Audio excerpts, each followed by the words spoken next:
வணக்கம் அன்பான சொந்தங்களே. நறுக்கென்று நான்கு வார்த்தை உங்களுடன் நகுலா சிவநாதன். ஆம், இன்று நாங்கள் ஒரு நல்ல நாளில் உங்களை சந்திக்கின்றோம். இந்த சிவன் ராத்திரி. தேவிக்கு 9 ராத்திரி, அது நவராத்திரி. சிவனுக்கு ஒரு ராத்திரி, அது சிவராத்திரி. இங்கே நாங்கள் சிவராத்திரி நாளில் ஏன் கொண்டு வருகிறேன் என்றதுக்கு அப்பால இந்த ஒழுக்கம் சார்ந்த விடயங்கள் எமது அடுத்த சந்ததிக்கு தேவையா என்ற ஒரு கேள்வி இருக்கிறது. நிச்சயம் தேவை என்பதே உண்மையான பதில். அதாவது குழந்தைகள் என்று ஒரு அப்பழுக்கற்ற குழந்தைகளாக இருக்கிறார்கள். அவர்களுக்கு ஏன் சமயநெறி, ஏன் ஒழுக்கம் என்ற கேள்வி அவர்கள் மனதிலும் எழுகிறது, எங்கள் மனதிலும் எழுகிறது. ஏன் அவர்களுக்கு கொடுக்கணும் என்றது. இப்ப பாருங்கள், நம்பிக்கைகள் பலமானவை. அந்த நம்பிக்கைகள் மனதில் இருக்கும்போதுதான் சிறப்பான ஒரு எண்ணங்கள் எங்களுக்கு உருவாகும். நல்ல எண்ணங்கள், நல்ல எண்ண பதிவுகள் எப்போதும் முக்கியம். குழந்தைகள் குதூகலமானவர்கள், அவர்கள் மகிழ்ச்சியோடு வாழ வேண்டியவர்கள். நம்பிக்கை பலத்தை நாங்கள் கொடுக்கும்போது சிந்தனை, தெளிவு, அமைதி அத்தனையும் அந்த குழந்தைகளிடம் உறைவதை பார்க்கின்றோம். ஒரு இறை நம்பிக்கையை குழந்தைகளிடம் புகுத்துறோம் என்றால் அந்த இறை நம்பிக்கை எப்படி ஒரு ஆன்மீக பலத்தை உருவாக்கும். எங்களுக்கு நோமலாகவே உணவு உண்ணும் போது ஒரு சக்தி வருகிறது. அதுபோல மனம் உயிர்ப்பாக அல்லது புத்துணர்வோடு இருக்க வேண்டும் என்றால் எங்களுக்கு ஒரு சக்தி தேவை இருக்கிறது.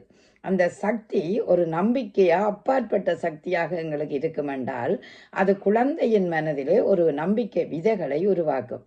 நல்ல எண்ணங்கள் பதிய வேண்டுமென்றால் நம்பிக்கைகள் பலமானதாக இருக்க வேண்டும். நாளைக்கு விடியும் என்றால்தான் இன்றைய பொழுது என்னால் எதுவுமே செய்ய முடியும். அதுபோல குழந்தைகள் தாங்கள் நல்ல விடயங்களை செய்வதற்கு ஒரு மனப்பலத்தை உருவாக்குவதுதான் இறை வழிபாடும் ஒழுக்கமும்.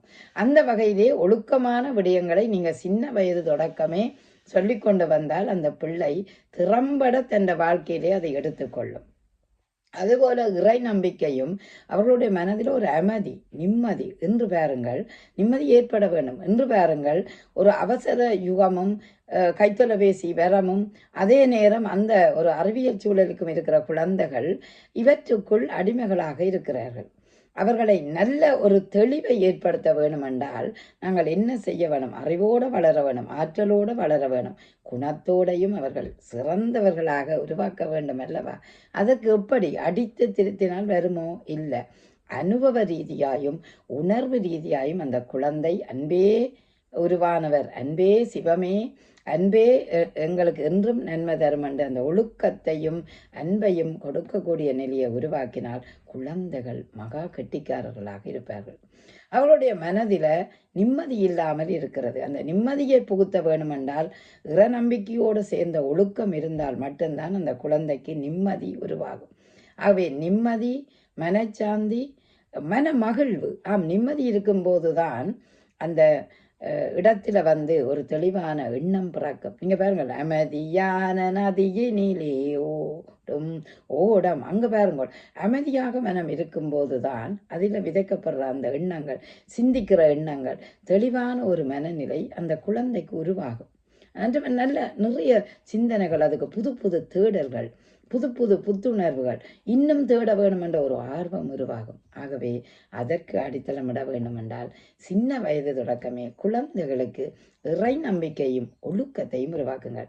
ஒரு கல்வியை பெறுகிற குழந்தை கூட ஒழுக்கமாய் இருந்தால் மட்டும்தான் பெற முடியும். இல்லாவிட்டால் அந்த குழந்தை பெற முடியாது. வேறுங்கள், குழப்படி வேணும் தான். அதுக்காக அந்த சிந்திக்கிற ஆற்றல், தெளிவின்மை அவை ஏற்பட்டால் அந்த குழந்தைக்கு இப்படி ஒரு கல்வி மனதில் பதியும். அப்படி கல்வி கூட மனதில் பதிய வேண்டுமாயின் குழந்தை ஒழுக்கமுடைய நல்ல சிந்தனைகளை அந்த மனதில் கொண்டு வர வேண்டும். அதற்கு பெற்றோர்களாகிய நாங்கள் தான் நிச்சயம் உதவ வேணும். எனவே குழந்தைகளுக்கு ஒழுக்கங்களையும் நல்ல சிந்தனைகளையும் அதே நேரம் சமய அனுஷ்டானங்களையும், அதாவது சமய நம்பிக்கைகளையும் ஊட்டுங்கள். நிச்சயம் அந்த குழந்தை இறைவன்பால் அன்பு கொண்டு அன்பே சிவம், அன்பே உருவானவர் இறைவன், அவை நாங்களும் அன்பாயிருக்க வேண்டும் என்பதை உணர்ந்து அந்த குழந்தை அதை மனதிலே பதித்து நிச்சயமான நம்பிக்கையான ஒரு உலகத்தை படைக்கும். ஆகவே செய்வோமா? நன்றி, வணக்கம்.